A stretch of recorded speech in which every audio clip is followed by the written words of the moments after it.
ধনীবান ব্যক্তি, কোটি কোটি টাকার মালিক, তিনি পরম বৈষ্ণব।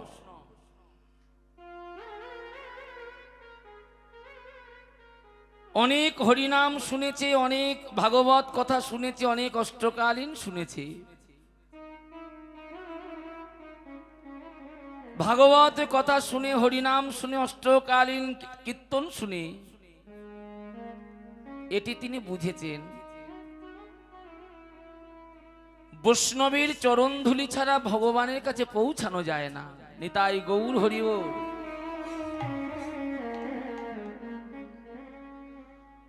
ভক্তের চরণধুলি ছাড়া ভগবানের কাছে পৌঁছানো যায় না।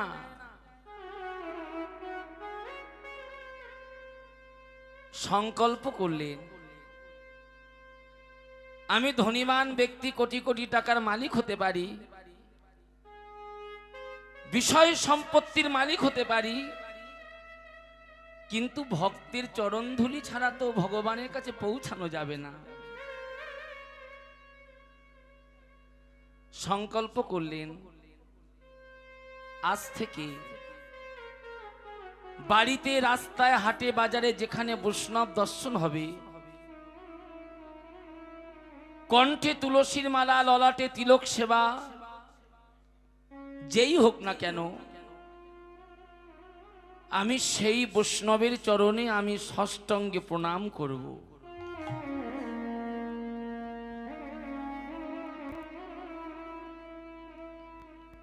কোটি কোটি টাকার মালিক,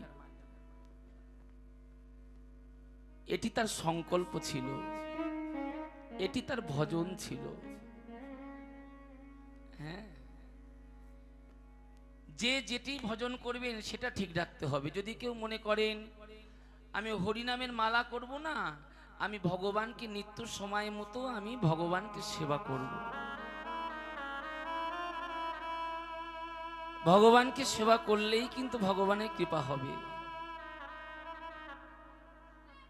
যে মন্দিরে ঝাড়ু দেয়, নিত্য যদি ঝাড়ু দেয়, তথাপিও গোবিন্দের কৃপা হয়। যে জন মন্দিরে বাসন মাজে, সে বাসন মাজতে মাজতে একদিন তার গোবিন্দের কৃপা হবে।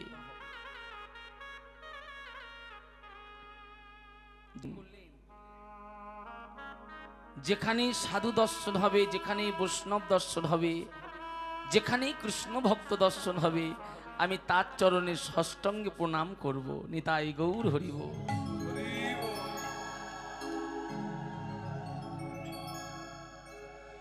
এটি হলো তার সংকল্প।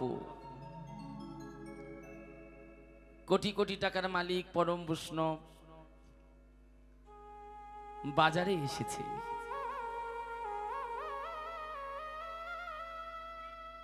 বাজারে গিয়ে দেখছেন একজন দোকানে দোকানে হরিনাম করছে, করতাল বাজিয়ে ভিক্ষা করছে। আমাদের ভারতে যথেষ্ট পাওয়া যায়।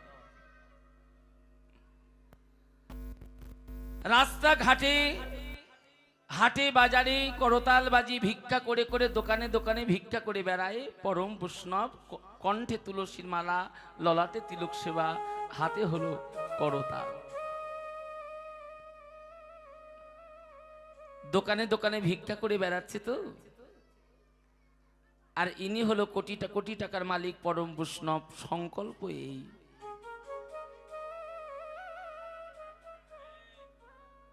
বিচার করব না যে কে ভিখারি বৈষ্ণব আর কে ধনী বৈষ্ণব, বিচার করব না, সবার চরণ ধুলা মাথায় নেব। যিনি দোকানে দোকানে করতাল বাজি ভিক্ষা করে বেড়াচ্ছে, এই কোটি টাকার মালিক, ওই রাস্তার উপরে ওই ভিখারির চরণে ষষ্টাঙ্গে প্রণাম করলো।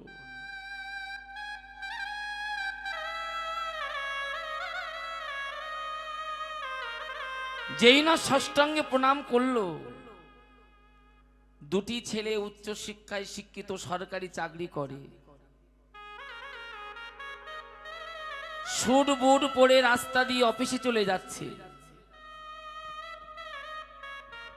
যাওয়ার সময় দুই ভাই দাঁড়িয়ে পড়ল যে আমাদের পিতা রাস্তার উপরে একজন ভিখারি চরণে গড়াগড়ি দিচ্ছে। দাঁড়িয়ে পড়ল। অফিসের সময় হয়ে যাচ্ছে, দুই ভাই চলে গেল। সন্ধ্যাবেলায় বাড়িতে এলো, দুই ভাই একসঙ্গে বসে নিজের পিতাকে ডাকলো, পিতা একটু আমাদের কাছে আসো, পিতা কিছু কথা আছে। পিতা দুই ছেলের কাছে গিয়েছে। বল বাবা, কি বলতে চাইছিস? বড় ছেলে বলছে, পিতা বাড়িতে যে বৈষ্ণব আসে, বাড়িতে যে সাধু আসে, তুমি তার চরণ ধুলায় গড়াগড়ি দাও। যে রাস্তাঘাটে হাটে বাজারে দোকানে দোকানে ভিক্ষা করে বেড়ায়, করতাল বাজি হরিনাম করে ভিখারি, তুমি তার চরণ ধুলায় যে গড়াগড়ি দাও, আমাদের সম্মানটা বড় ক্ষতি হয়ে যায়। নিতাই গৌর হরি বল। পিতা যাত্রা চরণ ধুলায় গড়াগড়ি দিও না। বাড়িতে যে সাধু আসে, বাড়িতে যে বৈষ্ণব আসে, তার পায়ের ধুলা তুমি নিও, তার চরণ ধুলায় গড়াগড়ি দিও। কিন্তু ভিখারির চরণ ধুলায় হাটে বাজারে ভিক্ষা করে বেড়া রাস্তাঘাটে, এইরকম সাধু বৈষ্ণবের চরণ ধুলায় গড়াগড়ি দিও না। পিতা তখন বড় ছেলেকে বলছে, খোকা আমি যে কোনো সাধুদের চরণ ধুলায় গড়াগড়ি দিই বলে সম্মানে বড় ক্ষতি হয় রে। তোদের সম্মানে লেগেছে রে বাবা। ঠিক আছে বাবা, আগামী কাল হতে আমি আর কোনো সাধু বৈষ্ণবের চরণ ধুলায় গড়াগড়ি দেব না।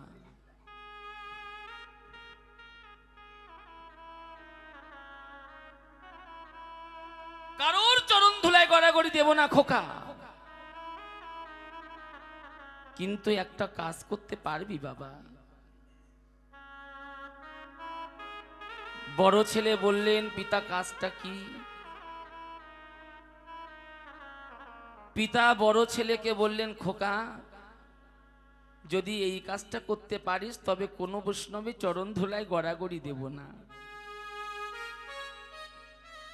বলো পিতা কাজটা কি? তুমি যা বলবে তাই করব। বৈষ্ণবের চরণ ধুলায় গড়াগড়ি দেওয়া তো বন্ধ হবে? পিতা বলল, খোকা কাজটা হলো বাড়িতে বৈষ্ণব সেবা দিতে হবে। নিতাই গৌর হরি বল।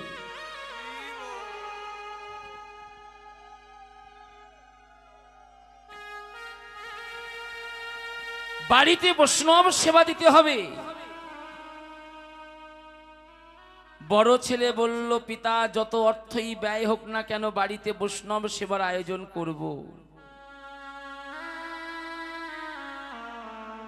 খোকা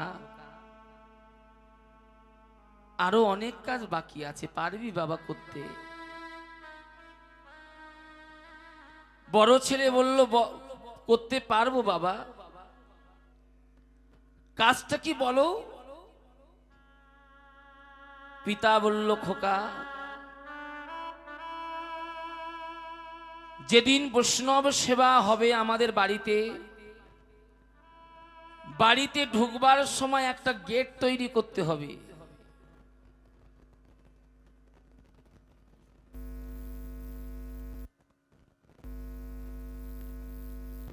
বড় ছেলে বলল, পিতা গেটটা তৈরি করব।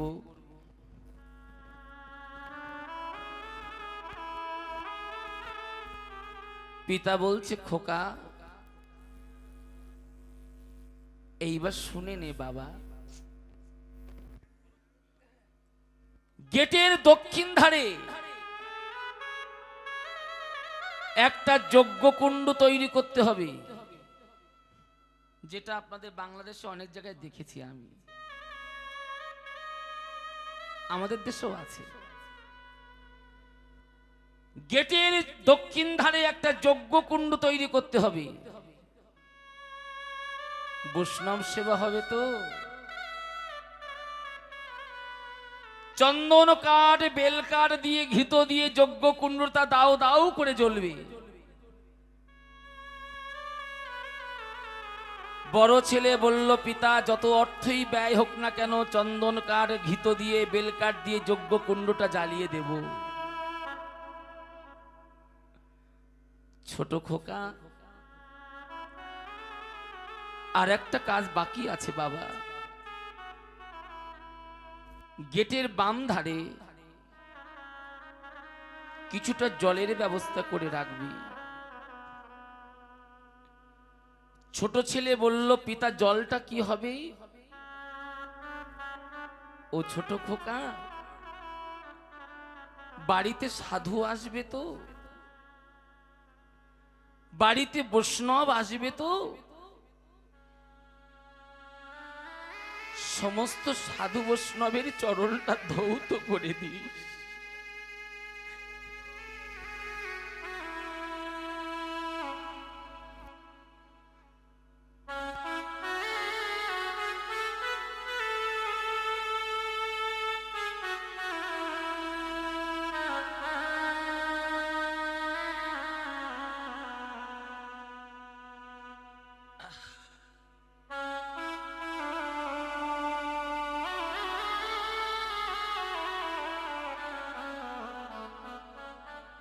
সমস্ত সাধু বৈষ্ণবের চরণটা ধৌত করে দিস বাবা। ছোট ছেলে বলল, পিতা যত সাধু আসবে যত বৈষ্ণব আসবে সবার চরণ ধৌত করে দেব। আগামী কাল হতে তোমার তো বৈষ্ণবের চরণ ধুলায় গড়াগড়ি দেবা বন্ধ হবে। বড় খোকা, খুব মন দিয়ে শুনবেন না।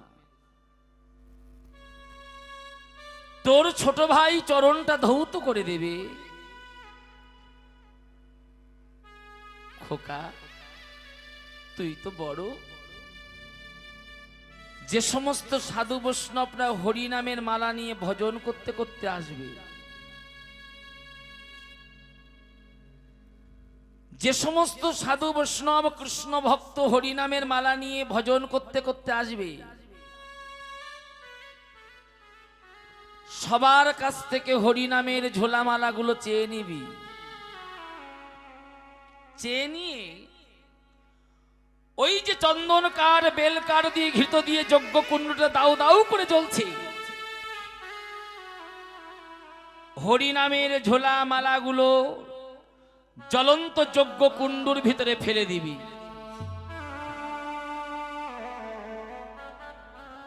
সবার হাতে একটা করে নূতন হরি নামের মালা ঝোলা তুলে দিবি। বড় ছেলে করজোড়ে বললেন, পিতা যত অর্থই ব্যয় হোক না কেন সবার কাছ থেকে হরি নামে ঝোলা মালাগুলো চেয়ে নিয়ে যজ্ঞ কুণ্ডুর ভিতরে ফেলে দেব। সবার হাতে একটা করে নূতন হরি নামের মালা ঝোলা তুলে দেব। বৈষ্ণব সেবার আয়োজন হলো ঠিক পিতা যেভাবে বলেছে। দুই ভাই সেইভাবে বৈষ্ণব সেবার আয়োজন করেছে। বৈষ্ণব এলো, ছোট ছেলে চরণ ধৌত করে দিল। বড় ছেলে হরিনামের মালা ঝোলাগুলো চেয়ে নিয়ে যজ্ঞ কুণ্ডুর ভিতরে ফেলে দিল। সবার হাতে একটা করে হরিনামের ঝোলা মালা নূতন তুলে দিল। বৈষ্ণব সেবা হয়ে গেল। দান দক্ষিণা দুই ভাই দিয়ে দিল। বৈকাল বেলায়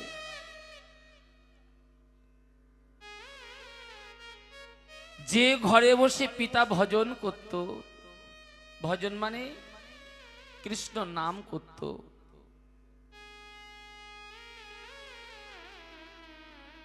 যে ঘরে বসে পিতা ভজন করত সেই ঘরের ভিতরে গিয়ে কোটি কোটি টাকার মালিক পরম বৈষ্ণব চোখের জলে বুকটা ভাসিয়ে দিয়ে কাঁদছে। ভগবান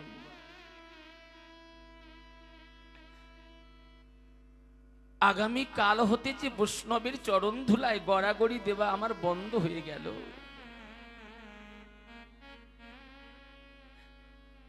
সাধুদের চরণ ধুলায় যে গড়াগড়ি দেওয়া বন্ধ হয়ে গেল,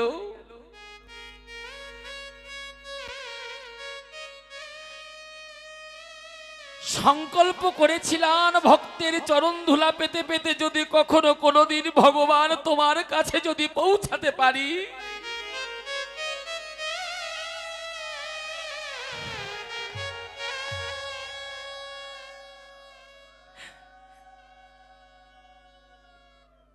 চোখের জলে বুক ভাসিয়ে দিয়ে কাঁদছে।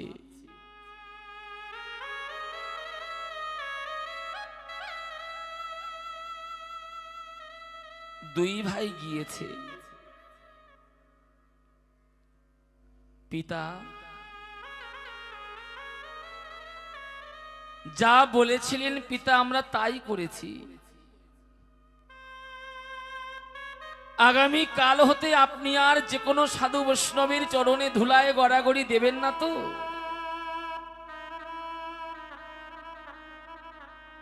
বড় খোকা এসেছিস বাবা?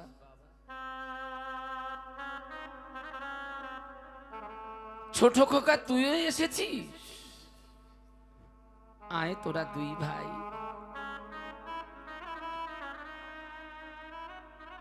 দুই পুত্রকে টানতে টানতে নিয়ে এলো পিতা যজ্ঞ কুণ্ডুর ধারে। বড় খোকা চেয়ে দেখতো যজ্ঞ কুণ্ডুর ভিতরে আগুন আছে কিনা। বড় ছেলে চেয়ে দেখলো যজ্ঞ কুণ্ডুটা দাউ দাউ করে জ্বলছে।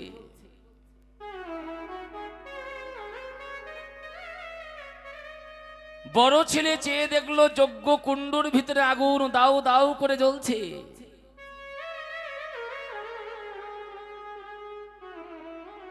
বড় খোকা ঘরের ভিতরে গিয়ে দেখ কলসি পরিপূর্ণ গঙ্গার জল আছে। গঙ্গার জলগুলো নিয়ে আয়। গঙ্গার জল এনে যজ্ঞ কুণ্ডুটা শীতল করে ফেল। দুই ভাই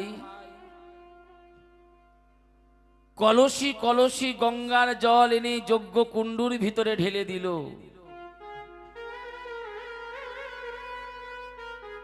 যজ্ঞ কুণ্ডুটা শীতল হয়ে গেল।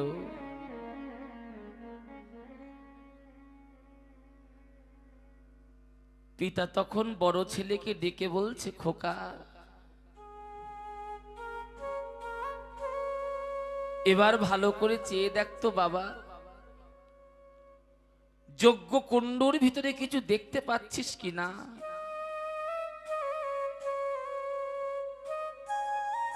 বড় ছেলে বলছে, পিতা যজ্ঞ কুণ্ডুর ভিতরে কিছু দেখতে পাচ্ছি না। ছোট খোকা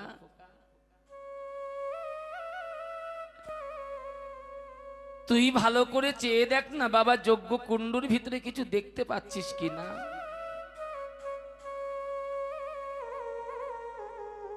ছোট ছেলেও বলছে, পিতা যজ্ঞ কুণ্ডুটা ভালো করে দেখলাম কিন্তু কিছু দেখতে পাচ্ছি না। পিতা তখন বড় ছেলেকে বলছে, খোকা যজ্ঞ কুণ্ডুর ভিতরে হাত ঢুকিয়ে দে। যজ্ঞ কুণ্ডুর ভিতরে হাত ঢুকিয়ে দিয়ে তলার ছাইগুলো উপরে তুলে দে। যেই না বড় ছেলেটা যজ্ঞ কুণ্ডুর ভিতরে হাত দিয়ে তলার ছাইটা উপরের দিকে তুলে দিয়েছে, বড় ছেলে যজ্ঞ কুণ্ডু থেকে আর নয়নটা ফিরাতে পারছে না গো।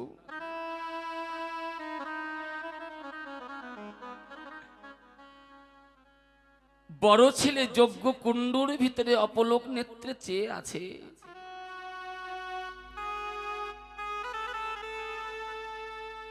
ভাই কোথায় গেলি ভাই, তুই আমার কাছে আয়।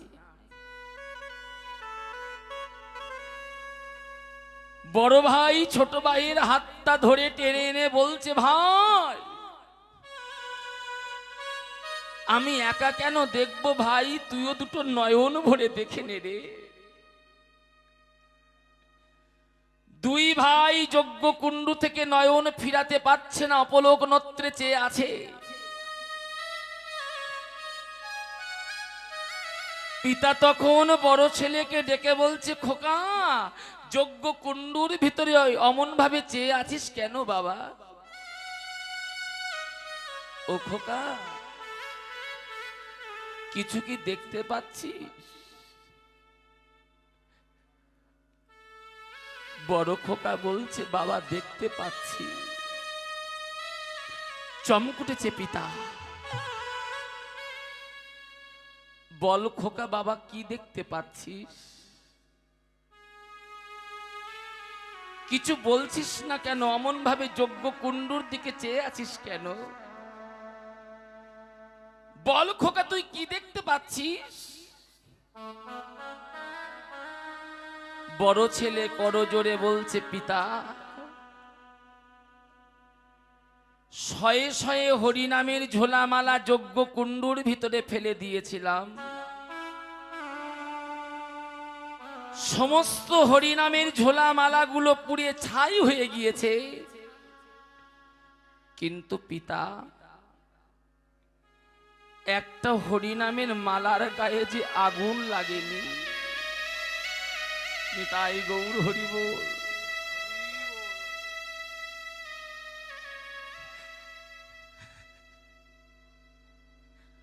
শয়ে শয়ে হরিনামের ঝোলামালা যজ্ঞ কুণ্ডুর ভিতরে ফেলে দিয়েছিলাম, কিন্তু একটা হরিনামের মালার গায়ে পিতা আগুন লাগেনি। পিতা তখন ছুটে গিয়ে দুই ছেলেকে জড়িয়ে ধরে বলছে, খোকা ওই হরিনামের মালাটা কোন বৈষ্ণবের? ওই হরিনামের মালাটা কোন সাধু? যদি বলতে পারিস বাবা, শুধু সেই বৈষ্ণবের চরণে প্রণাম করব, জগতে আর কারোর পায়ে প্রণাম করব না। নিতাই গৌর হরি বল।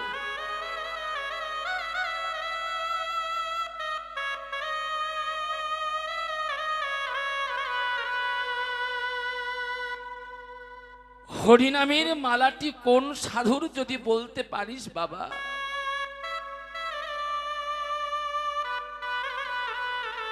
শুধু সেই সাধুর পায়ে আমি প্রণাম করব, জগতে আর কারোর পায়ে প্রণাম করব না।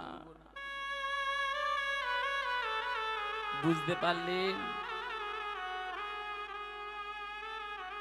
সাধু তো দেখে চেনা যায় না, বৈষ্ণব তো দেখে চেনা যায় না।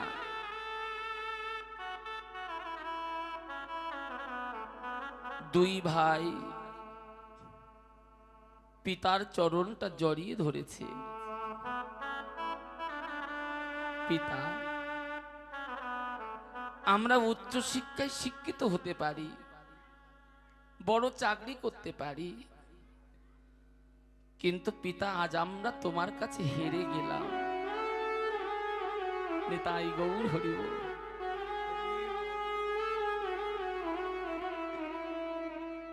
আজ আমরা পিতা তোমার কাছে হেরে গেলাম। দাঁড়াও পিতা। বড় ভাই প্রথমে নিজের গলায় যে স্বর্ণের হারটা ছিল খুলে পিতার চরণে দিয়ে, যত স্বর্ণের অলংকার ছিল একটা একটা করে খুলে দুই ভাই পিতার চরণে দিল।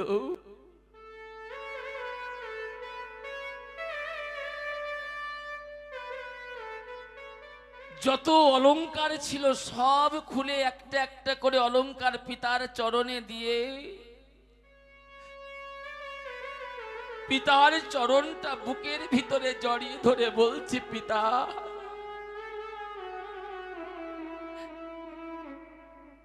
আজ থেকে আমরাও সমস্ত বৈষ্ণব সাধুর চরণের ধুলায় গড়াগড়ি দেব। নিতাই গৌর হরি বল।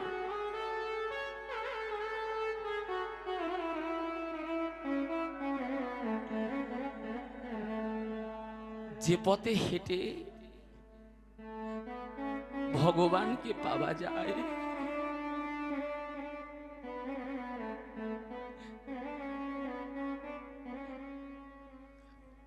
কাঙাল হব,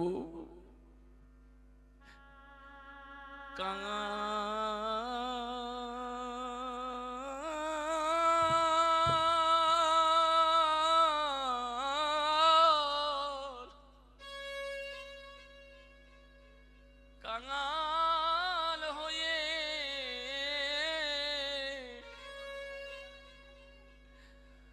আমরা কি করব জানো? বৈষ্ণবের চরণ ধুলি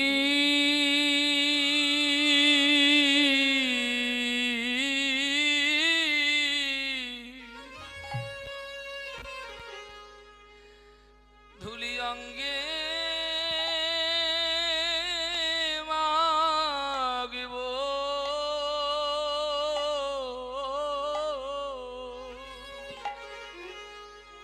বৈষ্ণবের চরণ ধুলি